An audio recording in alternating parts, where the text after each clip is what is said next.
Berlin, 1945. Europe has been freed from the Nazi reign of terror.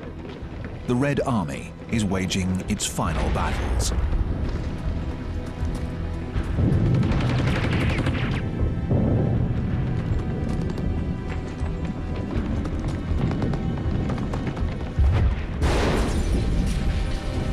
Captain Josef Prautov, a Russian officer.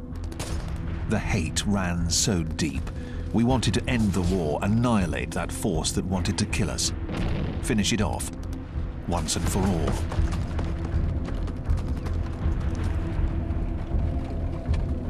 Hitler's days are numbered.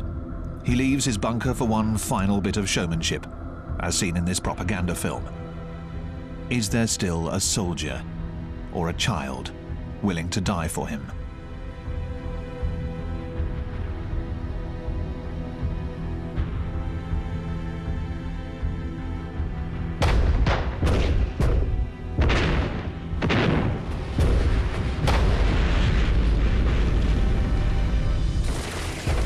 The war left some 50 million dead, most of them innocent civilians. For the women of Germany, the ordeal would continue even after the cannons had gone silent. The book A Woman in Berlin is a deeply disturbing account of the Russians' rape of German women in 1945.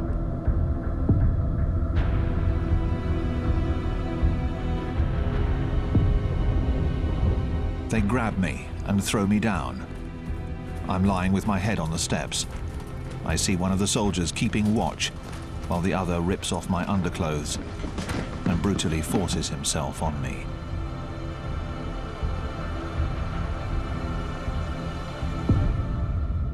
But then we'd say, better to have a Russian on your belly than an American over your head. This German woman was referring to the Allied bombers that pounded her city into ruins.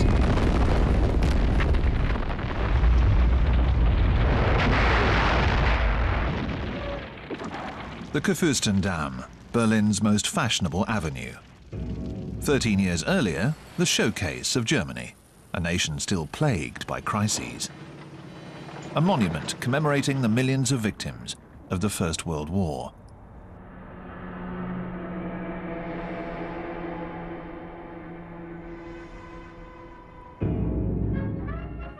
Marlene Dietrich is singing The Blue Angel in Berlin. Alexanderplatz. Thomas Mann is savouring his Nobel Prize for Literature in the shade of the linden trees of Avenue unter den Linden. Berlin is a major cultural centre of Europe, one of the most open and tolerant cities in the world.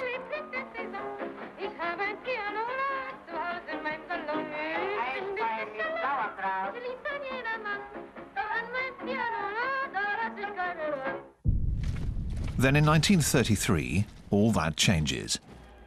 Through intimidation, demagoguery, and exploiting the bitterness of the German veterans, Hitler and his armed militias, like the SA with their hymn The Horst Wessel Lied, seized control of Germany.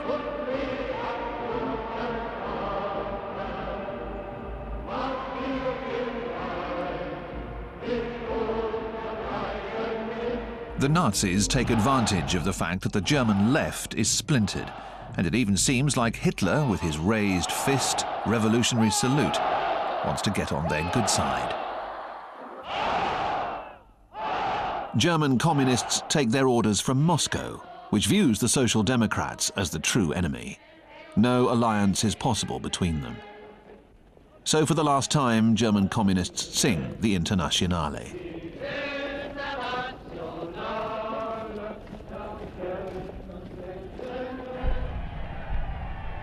Hitler comes to power legally on January the 30th, 1933. Within a few months, his dictatorship is firmly in place. He becomes Die Führer, the leader. His supporters rise and chant, Heil Hitler.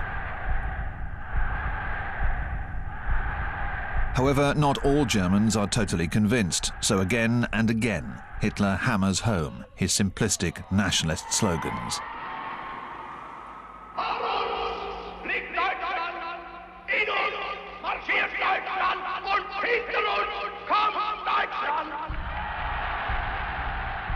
And he eventually wins more and more people over, for he has a remarkable power of persuasion over the masses.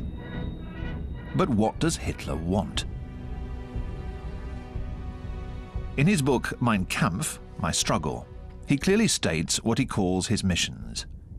Being one of the embittered veterans of the First World War, his first mission will be to destroy France, to wipe out the humiliation of the Versailles Treaty of 1919 that stripped Germany of its army and part of its territory.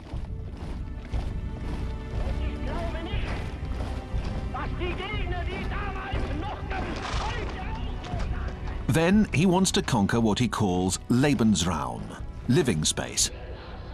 Germany has a population of 80 million, twice that of France. He wants to make Germany the world power that it deserves to be.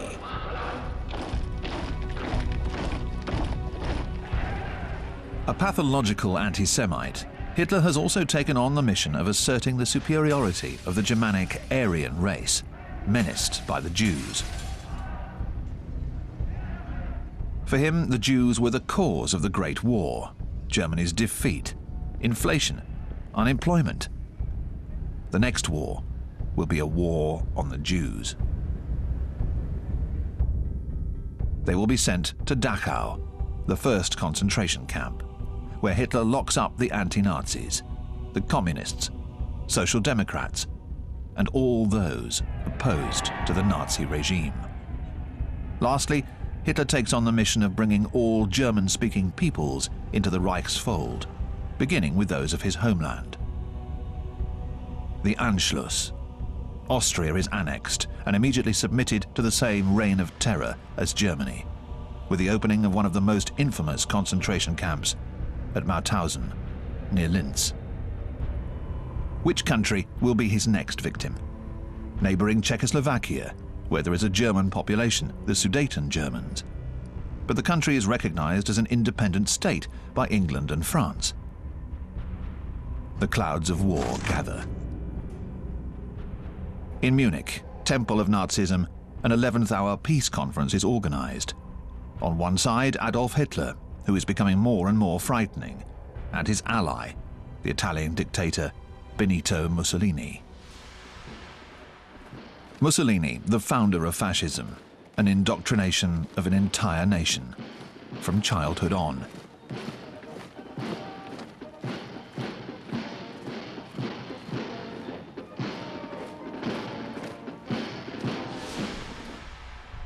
On the other side, the Western democracies, victorious but exhausted from the Great War.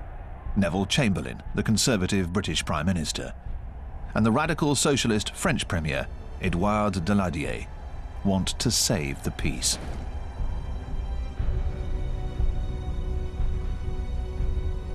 They end up accepting the unacceptable.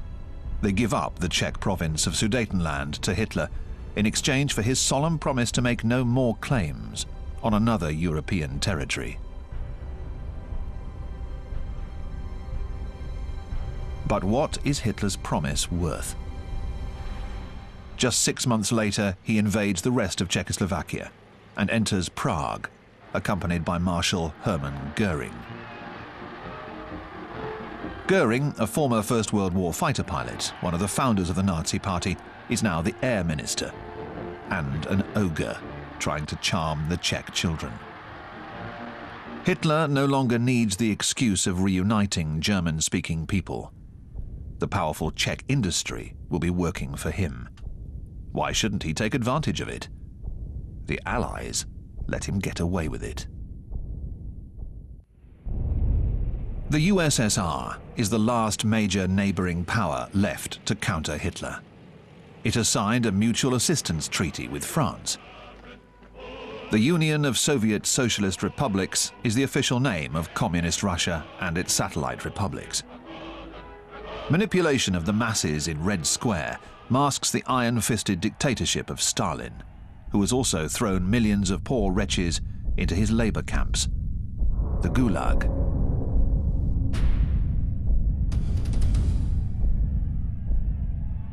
Industrialization and forced militarization have made the USSR a major power. Despite their fear of communism, the Western powers rely on the USSR.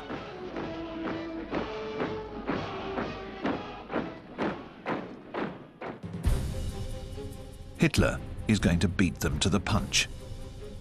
In the summer of 1939, in his Berchtesgaden chalet, with his Minister of Foreign Affairs Joachim von Ribbentrop, he prepares a blocking maneuver.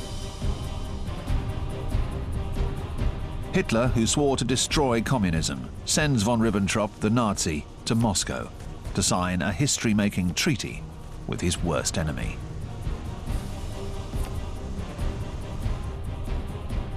When Stalin's Foreign Affairs Minister Molotov signs the Germano-Soviet Pact, communists are totally taken aback, like these French Party members.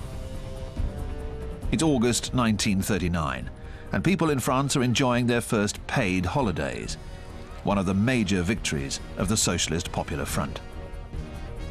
What are the reasons behind this non-aggression pact? The Soviets answer that Stalin is playing for time, letting Hitler and the Western powers kill each other off. Perhaps Stalin, who intends to grab the Baltic countries and part of Poland, even has the illusion that he could share Europe with Hitler on a permanent basis.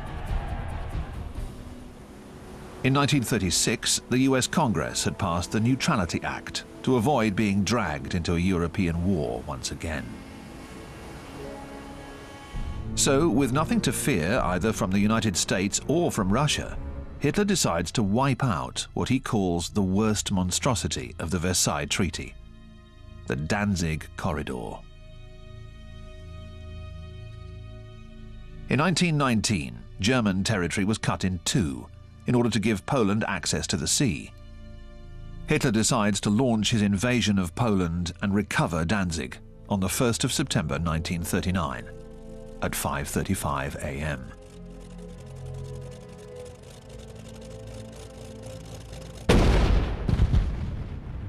The first cannon shot of the Second World War is fired on Danzig.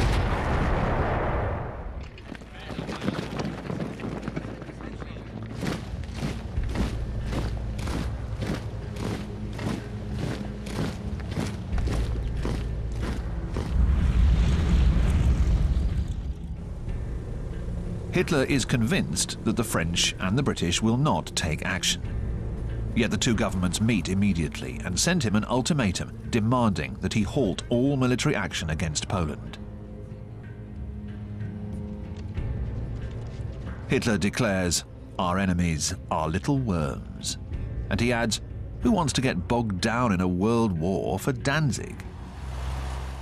September the 3rd, 1939. At 11 a.m., the ambassador of Great Britain in Berlin delivers a declaration of war. At 5 p.m., France declares war on Germany. Hitler can hardly believe it.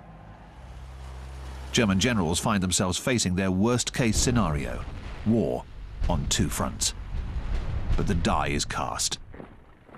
Hitler unleashes the Wehrmacht, the armed forces of Nazi Germany, onto Poland.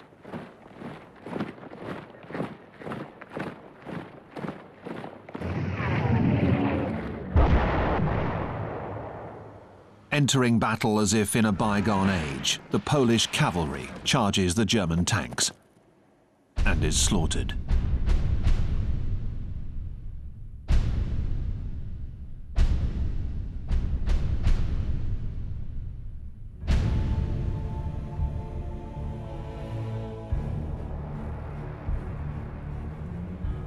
Paris, the Gare de l'Est train station. Many of these men had shipped out from these same platforms 25 years ago, in a totally different atmosphere. In August 1914, they marched off to war in high spirits, with flowers in their rifles. But there are no flowers this time, and no rifles.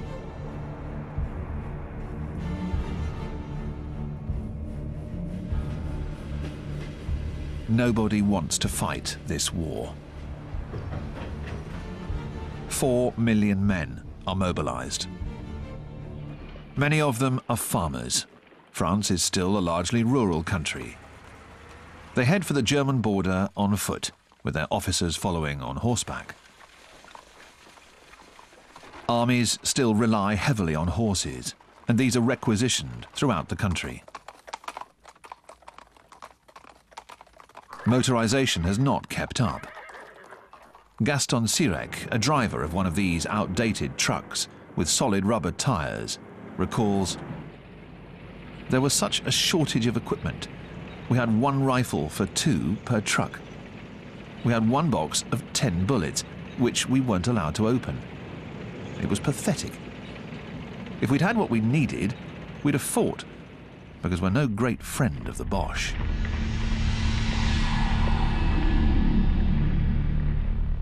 The Boche was a pejorative term for the German soldiers during the previous war. They were also called verdigris, which in French means field grey, the colour of their uniform, which enabled them to blend in with their surroundings. But just who are these soldiers? Let's take, for example, one of these young Germans, marching as he sings, "Our flag is waving before us. Our flag is a new age. Our flag is stronger than death."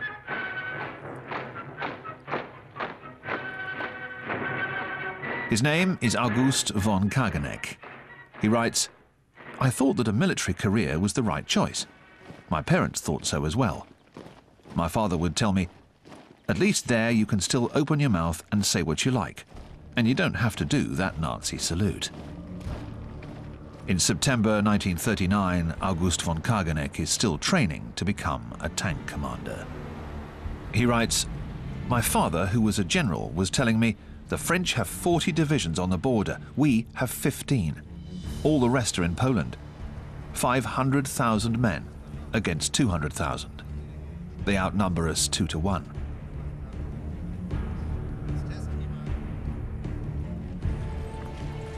French forces attack on September the 7th, 1939, 4 days after declaring war.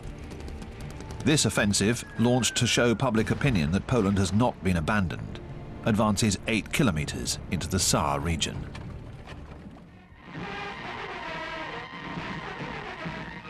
The French Army's cinema department shows off the spoils of war. Bicycles.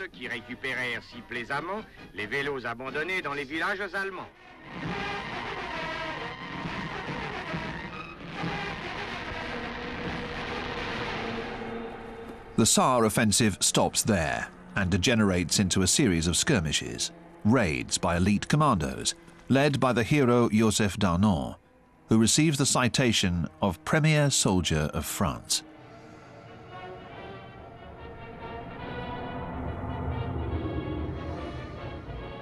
Later, he will become one of the most rabid collaborators with the Germans, and eventually he'll be executed after the war.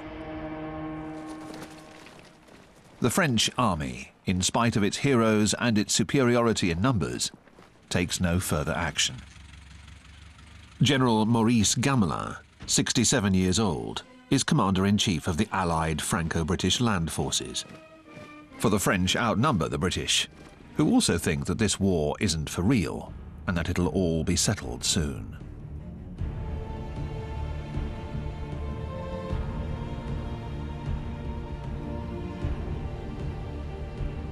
Gamelin himself has no desire to refight the War of 1914. He wants to avoid another bloodbath at any cost. He considers that he needs 2 years safe behind the Maginot Line in order to rearm the country.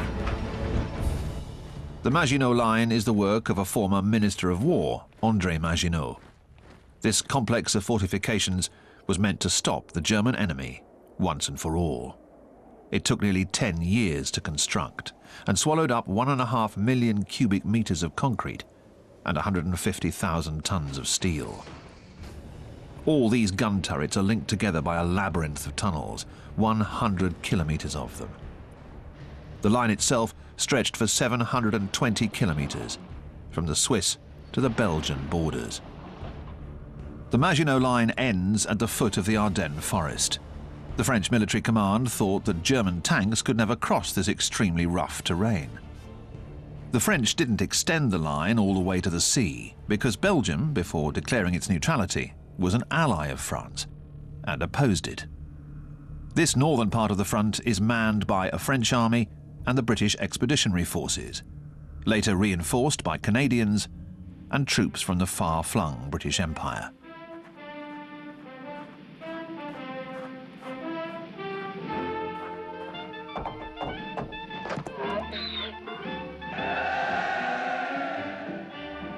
In Britain, a popular song of the day was the washing on the Siegfried Line. We're gonna hang out the washing on the Siegfried Line. Have you any dirty washing, mother dear? We're gonna hang out the washing on the Siegfried Line, 'cause the washing day is here. The Siegfried Line is the string of fortifications constructed by Hitler facing the Maginot Line. The Germans don't attack. They're still trying to avoid a second front. The French, nevertheless, take some precautions. They evacuate the population of Alsace and Lorraine to the regions of Périgord and Charente in the southwest. Strasbourg, a ghost town. Abandoned by its population, emptied of its soul, especially that of the synagogues.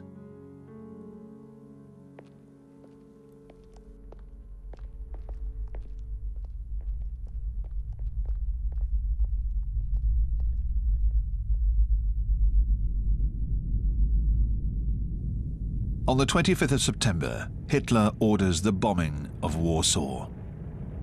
The city is surrounded, but still holding out.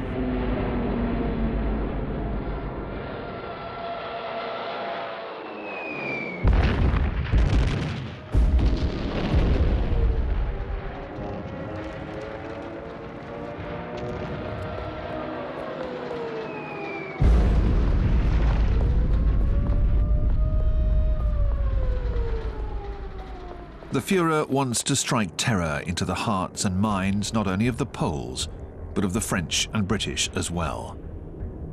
This is what is in store for you.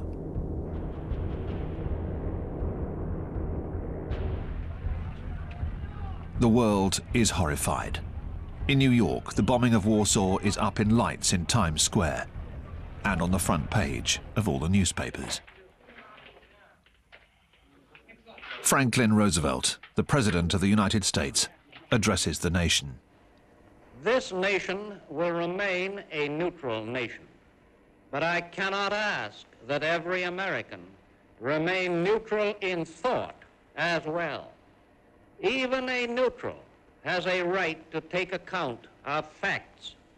Even a neutral cannot be asked to close his mind or to close his conscience. The bombing of Warsaw shows how vulnerable the cities are.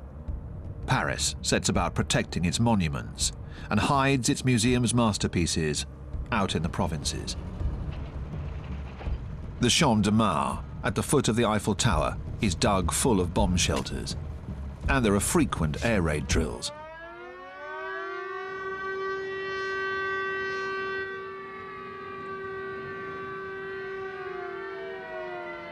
Gas masks are compulsory.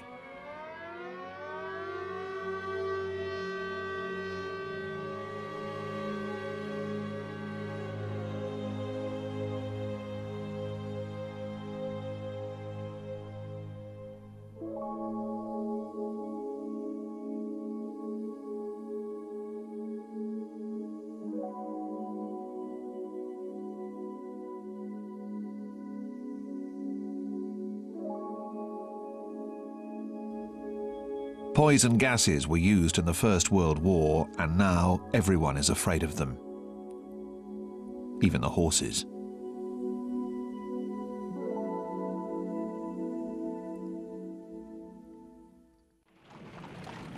Meanwhile, Poland is being ruthlessly carved up.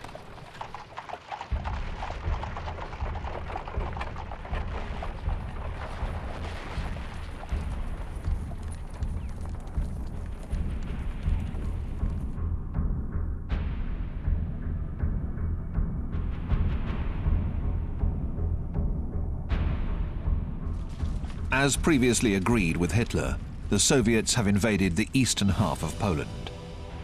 Here, German and Soviet soldiers are fraternizing, an incongruous sight to say the least. The Nazis hand out flyers that read, "The German army salutes the Red Army of workers and farmers, which it has always held in the highest respect."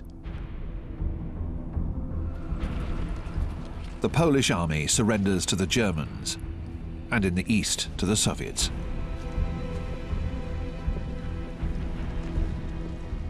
Stalin then orders the execution of 20,000 Polish prisoners.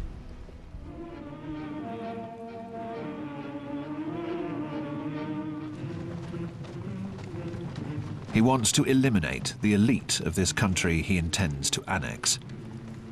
4,500 Polish officers are executed with a bullet in the head in the Katyn forest near Smolensk in Russia.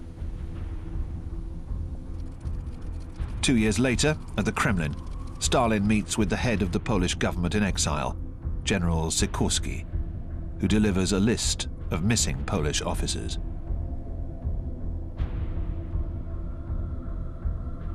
The Soviets deny any wrongdoing.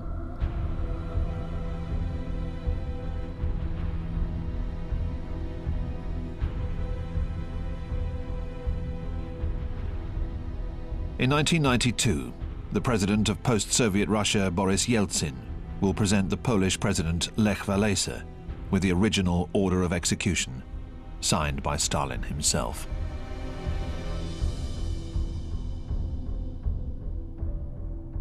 Stalin, by occupying half of Poland, is in fact playing into the hands of Hitler, who needs a common border with the USSR to facilitate his plans to invade Russia. Hitler and Himmler, the head of the SS, will now take care of Poland by naming the Nazi Hans Frank Governor-General of the occupied Polish provinces, who proclaims, "I have the power of life and death over the Polish people." After the war, he will be tried at Nuremberg and hanged for crimes against humanity.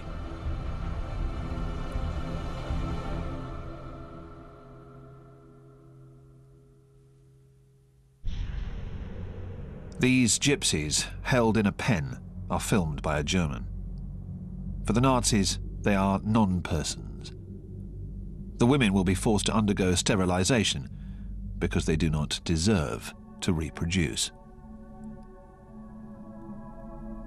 The Nazis declare open season on gypsies. Hundreds of thousands will be interned in concentration camps.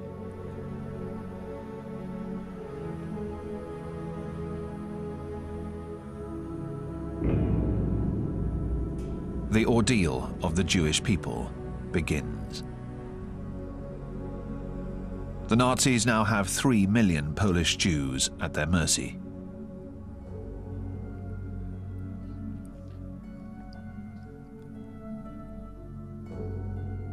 Hitler is still uncertain about what to do with them.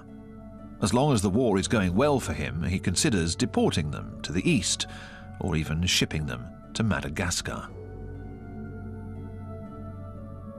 It's only when the outcome of the war becomes less certain that Hitler and his accomplices unleash a frenzy of hate and murder. The final solution.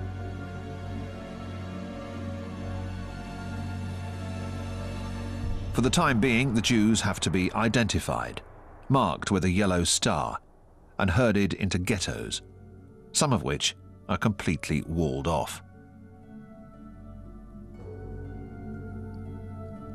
From the diary of one of these unfortunate souls. It's heartrending to see the shameful scenes of violence that take place before our eyes. Women and the elderly beaten right out in the streets by petty thugs. Tears come to my eyes.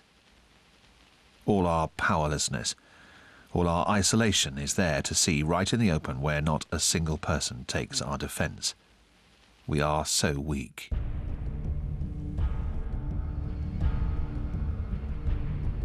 All the major cities of Poland will have their ghetto prisons, where German, Austrian and Czech Jews will also be interned.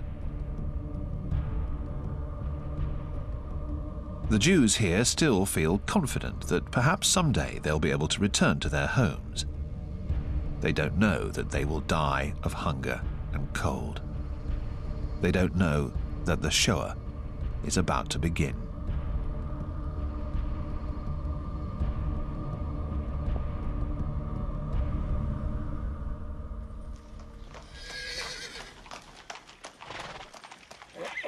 Warsaw is in ruins.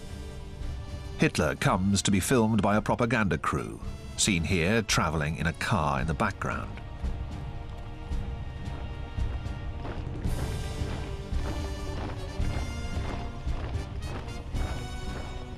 These victorious German soldiers marched their goose-step to the sound of the Grenadiers' March, but they weren't too efficient during the Polish campaign. Poor preparation, a lack of fighting spirit, and even cases of indiscipline are the points that the Commander-in-Chief, General von Brauchitsch, dares report to the Führer.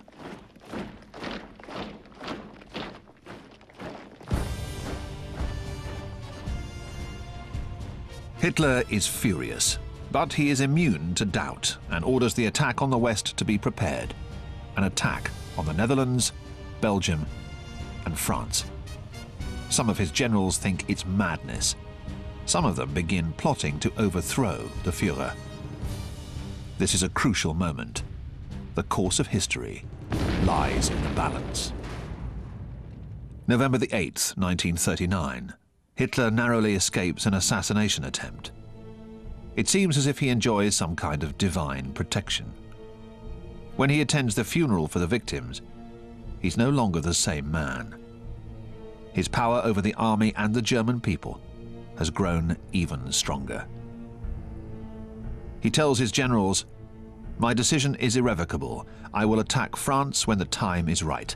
I will be victorious or die in the attempt." Yet Hitler is still uncertain about attacking the West, for he also says, "War is like opening the door on a dark room. You never know what will happen."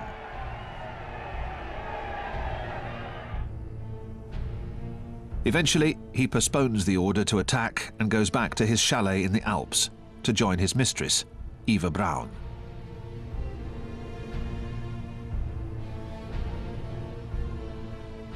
She shot this footage of Hitler's entourage, of the Reich's architect Albert Speer, who goes for long walks with Hitler. Speer recalls, "Hitler wanted to rechristen Berlin Germania. We already had a mock-up of the future Adolf Hitler Square, with a dome inspired by St. Peter's in Rome, but 17 times bigger. I said to him, 'My Führer, wouldn't that make an ideal target for bombers?' He answered, 'Not at all. Goering has assured me that no enemy aircraft will ever fly over the Reich.'"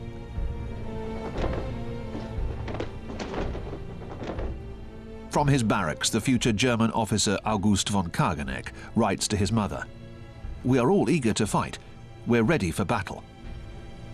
His mother answers, "This war is a crime, and we are going to have to pay for it."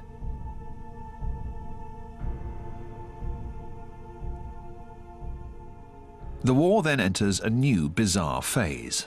The Germans call it the Sitzkrieg, the sitting war. The British call it the phony war. And for the French, it's the drôle de guerre, the funny war.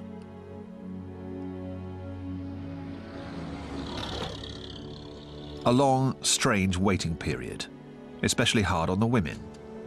For them, there's not only the anguish of war, but also the survival of their families to worry about.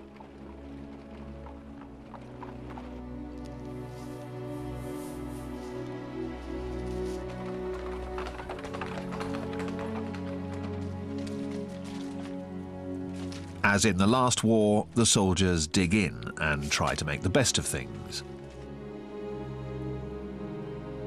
The French soldier Gaston Sirek writes to his wife, "It's 30 degrees below zero.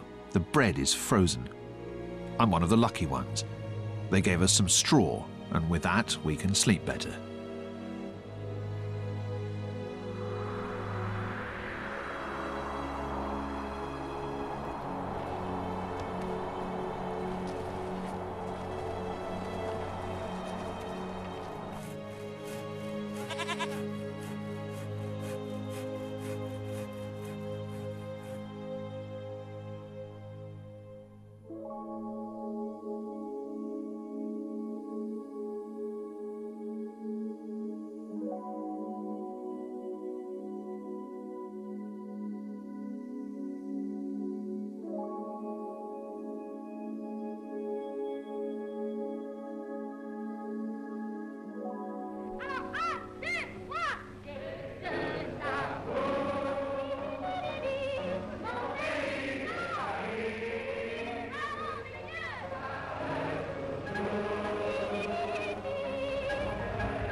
The winter of 1939-1940 is indeed one of the coldest of the century.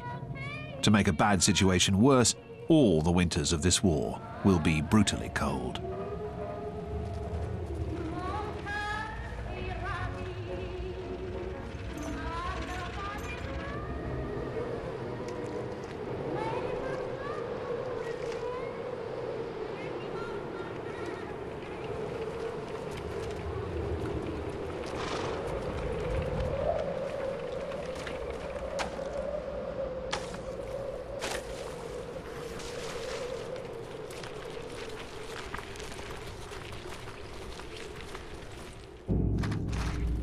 The Commander-in-Chief, General Gamelin, is expecting the Germans to attack through Belgium and move towards Paris across this open plain, like in 1914.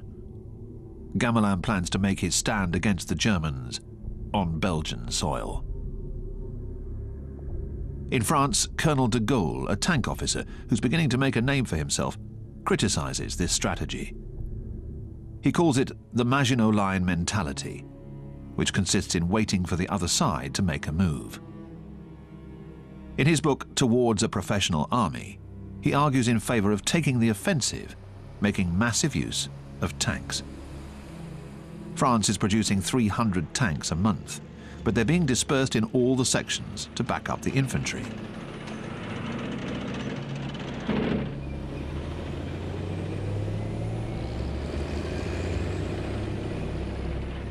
French aviation has also fallen behind.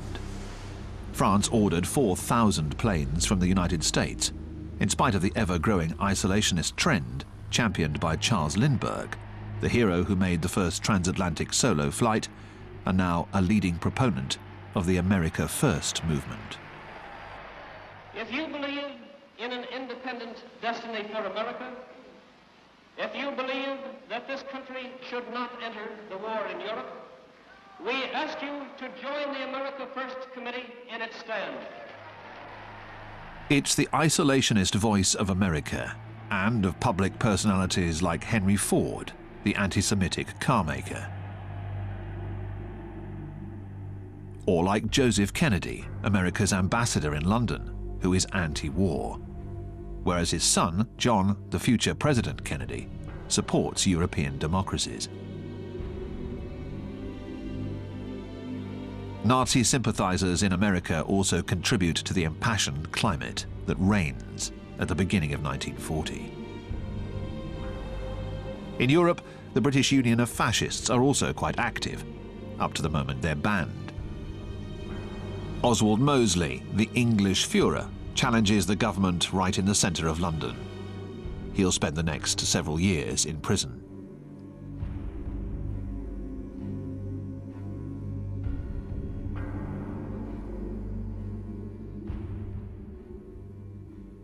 Mosley's speeches urge people to get out on the streets and stop the war.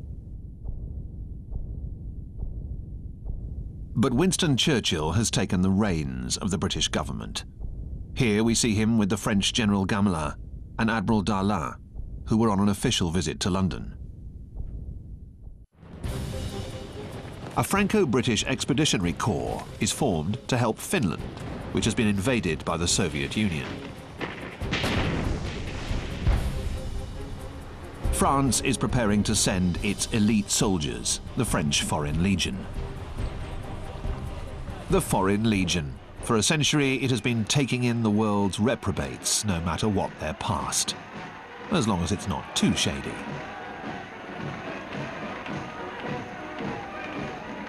Their headquarters in Sidi Bel Abbes in Algeria now signs up a good number of Spanish Republicans, having fled from their country after Franco's fascist victory. They're now eager to fight the Nazis who supported Franco. They'll all make the long trip to France.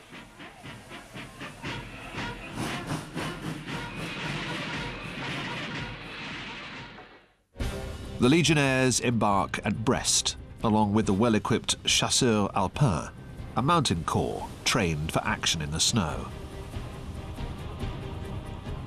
But Finland and the Soviet Union sign a peace treaty. A few days later, Hitler launches an offensive against Denmark and Norway. The Blitzkrieg, the Lightning War. The Wehrmacht takes Oslo in 2 days. Hitler is seeking to protect the iron route. Iron is indispensable to the German war effort, and 50% of its Swedish iron ore is shipped out of the Norwegian port of Narvik.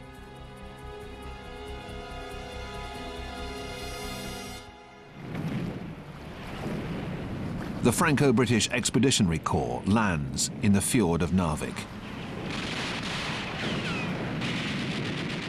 After a month of fighting, the Allies take Narvik. The iron route is temporarily cut.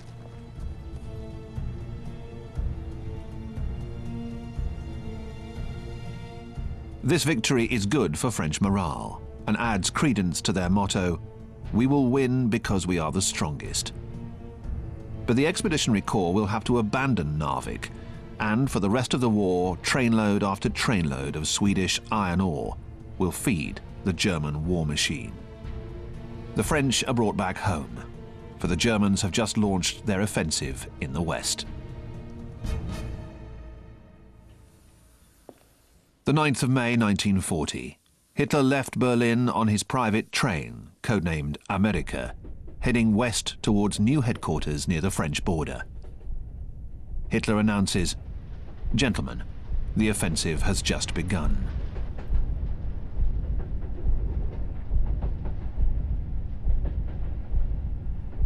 His generals had submitted him their battle plan during the winter. It looked similar to that of 1914, attack through Belgium. But Hitler preferred General von Manstein's idea, cutting straight through the Ardennes forest, then swinging up and driving towards the sea, encircling the Allies with a sickle-cut movement. But this sickle-cut movement is in fact a huge gamble, because the Allies could turn back and counterattack.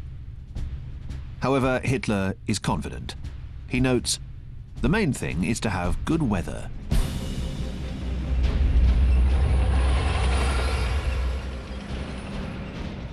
Lieutenant August von Kageneck claims, "We are the Wehrmacht, the armed forces of Greater Germany. Victory is certain."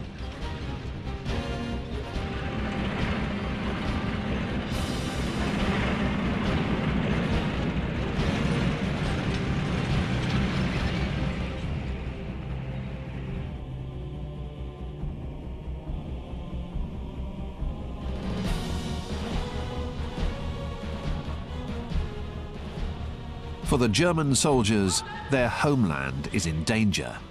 After all, it was the French who declared war on Germany. The 10th of May 1940. At dawn, German parachutists make a jump over Holland. Their mission is to capture the airfields and bridges around Rotterdam. At the same time, Hitler unleashes his war machine on Belgium.